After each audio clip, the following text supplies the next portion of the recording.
드디어 이제 요한복음 20장이 왔습니다. 요한복음은 총 21장으로 되어 있는데요.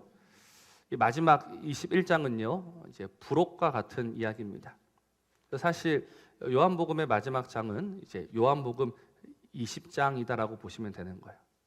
참 수고하셨습니다. 그래서 지금까지 요한복음을 쭉 보고 있는데요. 정말 이 마지막 요한복음 19장과 20장은 우리에게 참 중요합니다. 왜냐하면 19장은 우리에게 무엇을 가르쳐 주었습니까? 주님의 십자가였습니다. 주님의 십자가. 근데 이 십자가로 끝나면 안 되는 겁니다. 왜냐하면 십자가로 끝이 난다는 것은 무엇이 이겼다라는 이야기가 됩니까? 사망이 이겼다라는 이야기가 되는 겁니다. 그래서 반드시 십자가는 무엇까지 나아가야 합니까? 부활로 나아가야 되는 거예요. 그래서 19장에서 우리가 십자가를 받고 20장에서는 무엇을 봅니까? 이제 부활을 살펴볼 겁니다. 우리 고린도전서 15장 14절 한번 보십시오. 이렇게 이야기합니다. 그리스도께서 만일 다시 살아나지 못하셨으면 우리가 전파하는 것도 헛것이요 또 너희 믿음도 헛것이다 라고 이야기합니다. 그리스도께서 부활하지 않으셨으면 모든 것이 헛되다라는 겁니다. 그리스도의 부활이 없으면 우리는 망한 자요, 우리는 속은 자요, 우리는 가장 불쌍한 자가 되는 거예요. 근데 우리가 망하지 않고 속지 않고 불쌍하지 않은 이유는 주님이 부활하셨고, 주님의 부활이 곧 누구의 부활이기 때문입니까? 저와 여러분의 부활이기 때문인 줄로 믿습니다. 그래서 우리는 가장 복 있는 자가 되는 겁니다. 그래서 우리는 이 복 있는 자로 살아간다는 것이 무엇이냐면 매 순간 부활을 생각하셔야 합니다. 여러분, 이 부활이라는 것이요, 생각처럼 쉬운 일이 아닙니다. 왜냐하면 우리는 이미 이 사망에 길들여져 있기 때문에 그렇습니다. 그래서 오늘 말씀을 봐도 이 부활을 믿는 것이 얼마나 어려운 일이냐. 우리 마가복음 16장 11절입니다. 그들은 예수께서 살아나셨다는 것과 마리아에게 보이셨다는 것을 듣고도 뭐였다라고 합니까? 믿지 않았다라고 합니다. 누가복음 24장 11절은 더 심각합니다. 사도들은 그들의 말이 허탄한 듯이 들려 믿지 않았다.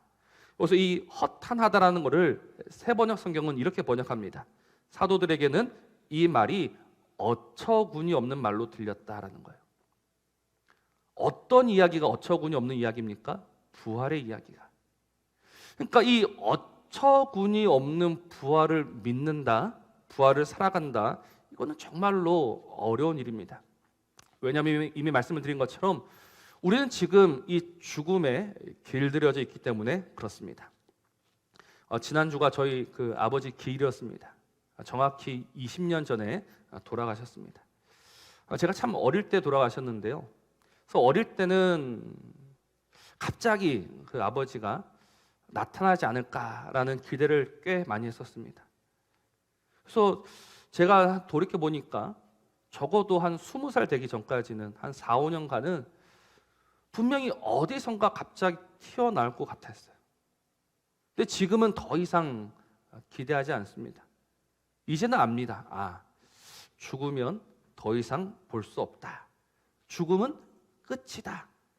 그래서 지금은 이 죽음이 진리로 받아들여지는 시대이지 않습니까? 근데 이런 시대에서 죽음이 끝이 아니고 무엇이 있다?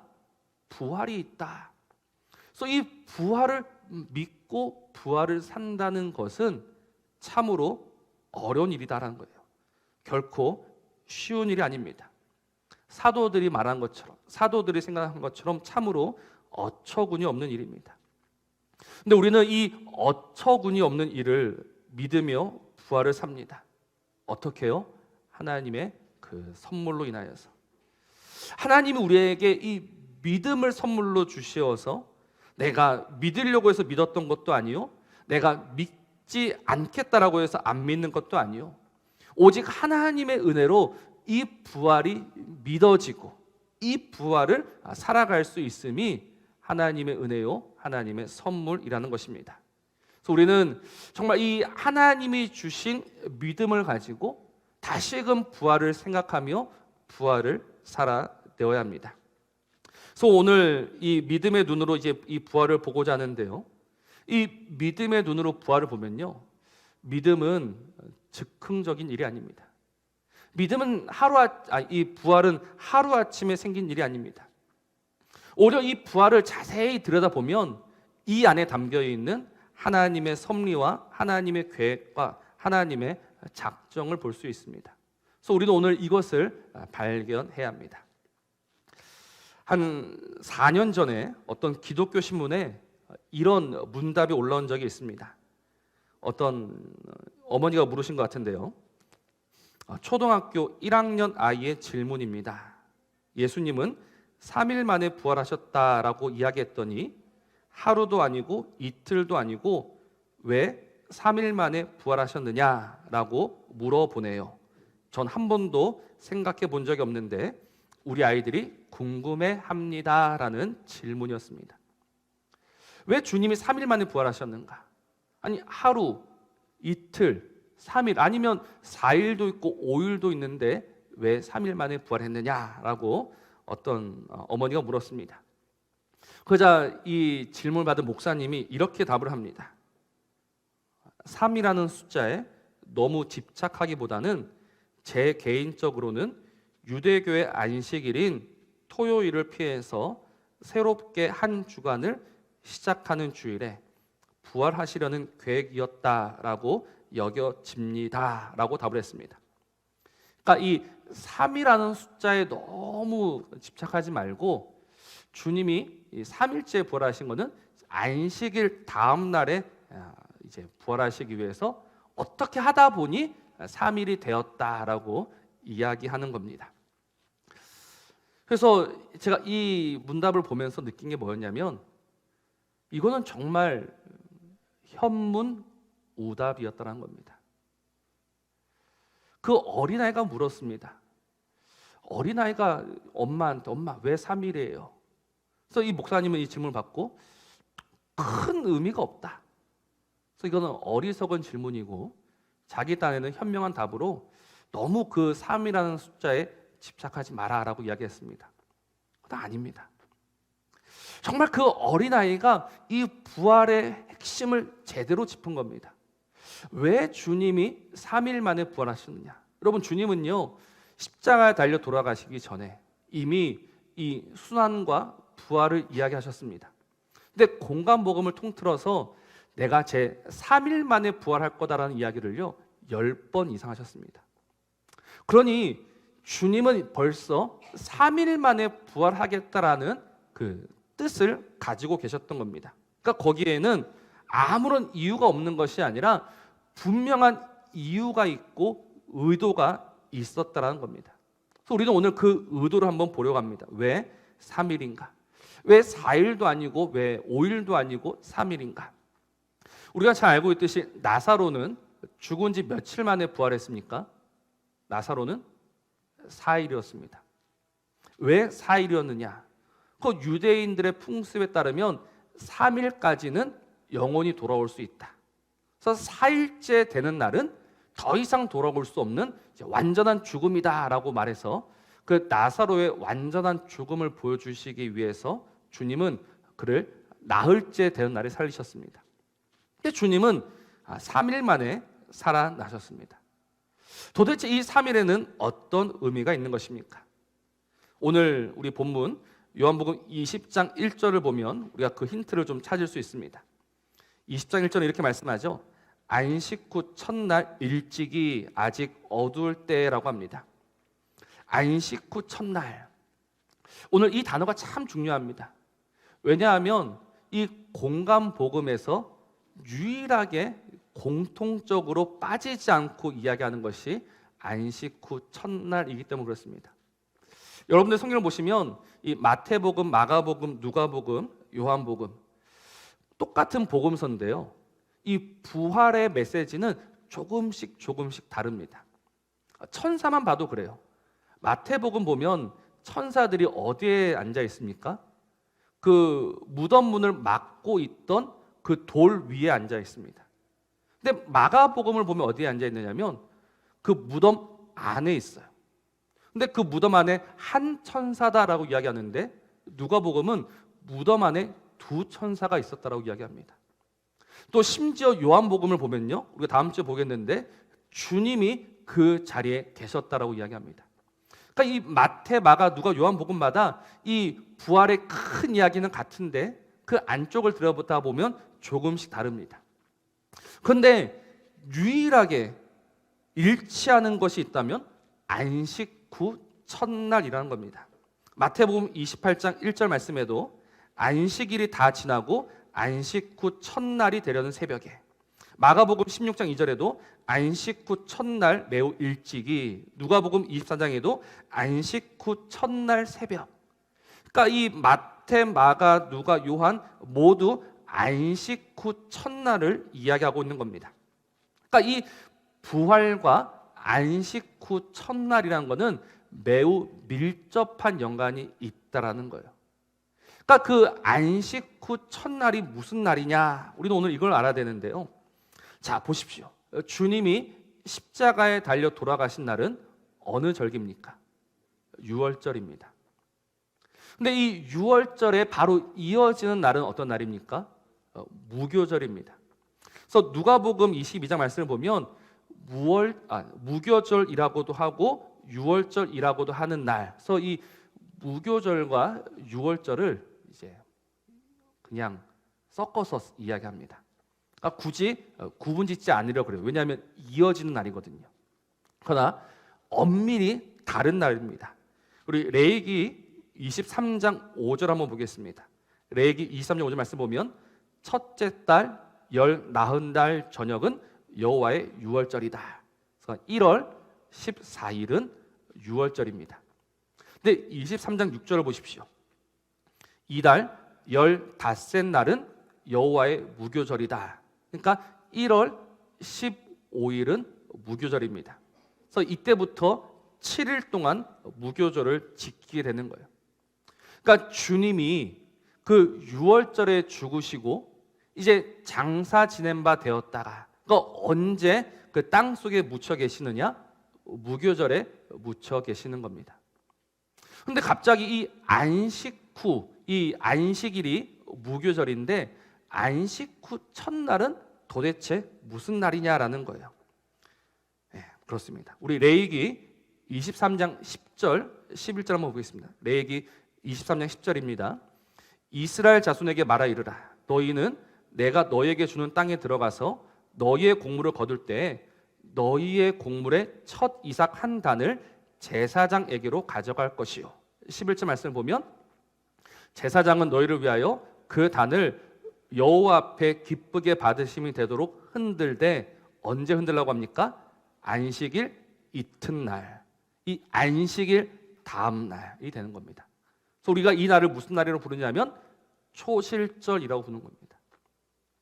그러니까 이 유월절, 무교절, 초실절은 이어져 있는 날입니다.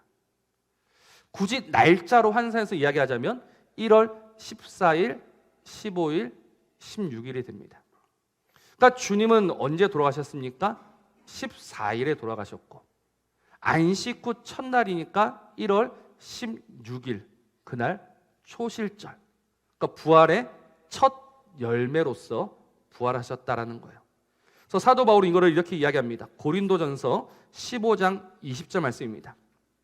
그러나 이제 그리스도께서 죽은 자 가운데서 다시 살아나사 잠자는 자들의 첫 열매가 되셨다라는 겁니다. 그러니까 이 첫 열매이시기 때문에 주님은 안식 후 첫날 그 초실절 그날에 부활하신 겁니다. 그러니까 주님이 이 3일 만에 부활하셨다는 것은 부활의 첫 열매, 부활의 보증으로서 그 3일 만에 일어나셔야 했던 겁니다.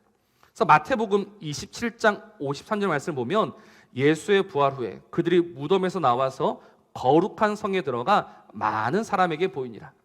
예수님이 부활의 첫 열매가 되시고 그 후에 많은 이들이 무덤에서 나왔습니다. 이것이 무슨 의미냐면 이제 주님이 사망을 이기시고 그 생명의 문을 여셨다라는 것을 보여주는 거예요. 그래서 오늘 주님이 그 부활의 첫 열매가 되시기 때문에 그 예수 그리스도 안에 있는 저와 여러분도 그 부활에 참여할 수 있는 겁니다. 그래서 하나님이 이 모든 일들을 이미 계획해 놓고 계셨던 거예요. 그래서 유월절과 무교절과 초실절이라는 그 절기 속에서 그 부활을 계획하고 계셨고, 그래서 그 부활의 날, 부활의 아침에 우리 주 예수 그리스도를 일으키시며 또 그 예수와 함께 저와 여러분들을 일으켜 주신 줄로 믿습니다. 그건 이 부활은 갑자기 생긴 일이 아니고 하나님이 이미 계획하고 계셨던 일입니다. 하나님의 계획이 이루어진 날이 안식 후 첫날입니다. 그러니 이 부활을 보시면서 정말 하나님이 나를 위해서, 하나님이 우리를 위해서 이 모든 일들을 계획하셨고 이 모든 일들을 이루셨음을 생각하시면서 오늘 그 부활에 참여함을 기쁨으로 살아내는 저와 여러분이기를 주님의 이름으로 부탁을 드립니다.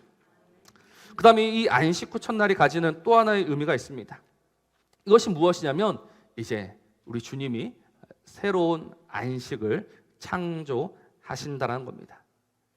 여러분, 우리는 이 안식이 깨졌다라는 것을 알고 있습니다. 안식이 무엇 때문에 깨졌습니까? 우리의 죄 때문에 깨졌습니다. 우리의 죄가 하나님의 안식을 망쳐 놓고 말았습니다. 그러나 하나님은 그 깨진 안식을 내버려 두지 아니하시고 뭐 하십니까? 새로운 안식을 만들어 내실 겁니다. 그런데 보십시오. 어떻게 새로운 안식을 만들어 내시느냐? 첫 번째 안식은 무엇을 통해서 만드셨습니까? 창조입니다. 그 창조를 통해서 하나님은 안식을 만드셨습니다. 근데 그 안식이 깨졌습니다.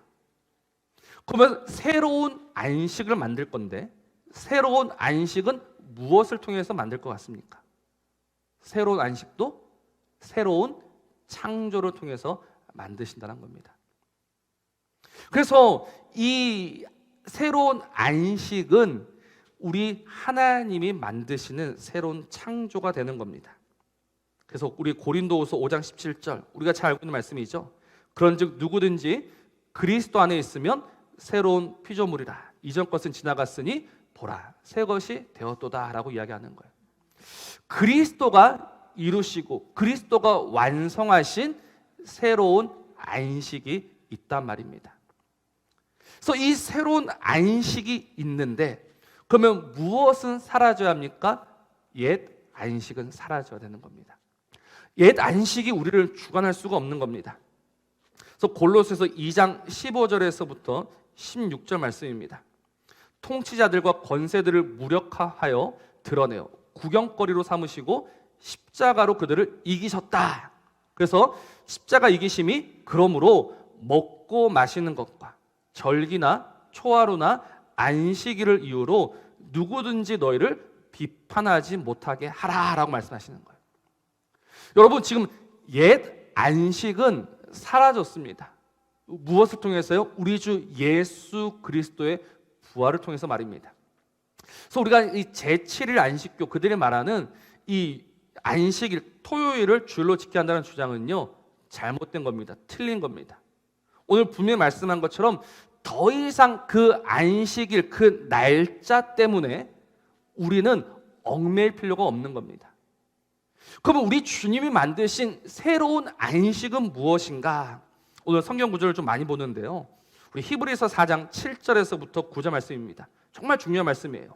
오랜 후에 다윗의 글에 다시 어느 날을 정하여 오늘이라고 미리 이같이 일렀을 때 오늘 너희가 그의 음성을 듣거든 너희 마음을 완고하게 하지 말라 하였나니 8절 만일 여호수아가 그들에게 안식을 주었더라면 그 후에 다른 날을 말씀하지 아니하셨으리라.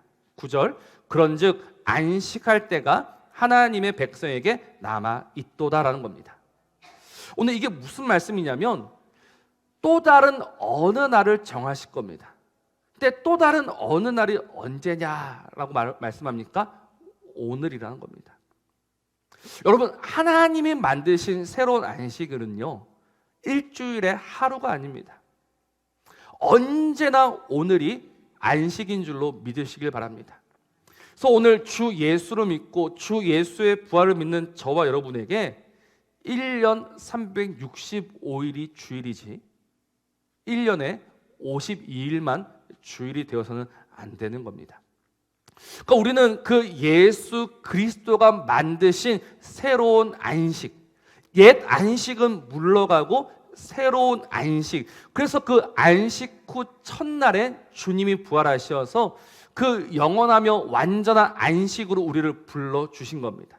그래서 이 영원한 안식 속에서 우리는 언제나 안식으로 살아가는 겁니다. 그래서 주님이 무엇을 말씀하십니까? 수고하고 무거운 짐진 자들아 다 내게로 오라, 내가 너희를 쉬게 하겠다. 근데 주님이 언제 우리를 쉬게 하십니까? 일주일에 하루를 쉬게 하십니까? 그렇지 않습니다.